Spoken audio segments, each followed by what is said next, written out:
अस्सलाम वालेकुम। Shahbaz Murtaza Ansari, advocate, high court federal क्षेत्र कोर्ट मुल्तान, पाकिस्तान से आपसे मुखातिब हूँ। ये एक जमीला साहबा हैं जंग से, इन्होंने एक बड़ा अहम सवाल किया है। इन्होंने कहा कि उनकी शादी को 5 साल हो गए थे, औलाद नहीं हुई थी और शोहर उनके सरकारी मुलाजम थे। शोहर की हार्ट अटैक से डेथ हो गई।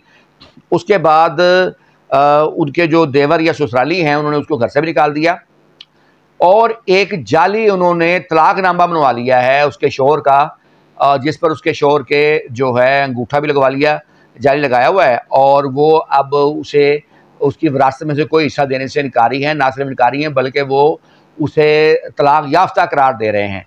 तो वो क्या उसके पास कानूनी रेमेडी है इन सब मामलों के बारे में?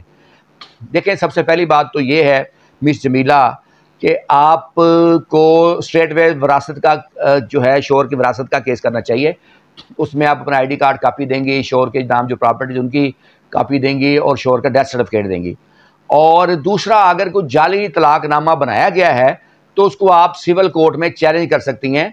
ना सिर्फ सिविल कोर्ट में चैलेंज कर सकती हैं बल्कि आप फौजदारी कार्रवाई भी कर सकती हैं अपने ससुराल वालों पर उस जाली तलाकनामा बनाने की बाबत FIR भी करा सकती हैं 420, 467, 468 जो है दफात के तहत। और अब एक और अहम बात यह है कि कई लोग ये करते हैं कि जब डेथ होती है ना किसी शख्स की और उसकी बीवी को उन्होंने धोखा दे से वो चाहते हैं कि विरासत में से हिस्सा ना मिले। पहली बात तो ये कि ये वहाँ मामला आते हैं जहाँ शोहर खातून का साब हैसियत होगा, तो अच्छी खासी जात का मालिक होगा, वहाँ पर वो इस तरह की हरकतें करते हैं। तो सबसे पहले तो ये वो कई बार ये भी करते हैं कि वो उसका मरे हुए का अंगूठा लगवा लेते हैं। आपके अगर तो सिर्फ अंगूठा लगवाया है तलाकनामे पे तब भी आपका केस आसान है, क्योंकि आपके शोहर सरकारी मुलाजिम थे, वो यकीनन दस्तखत करते होंगे।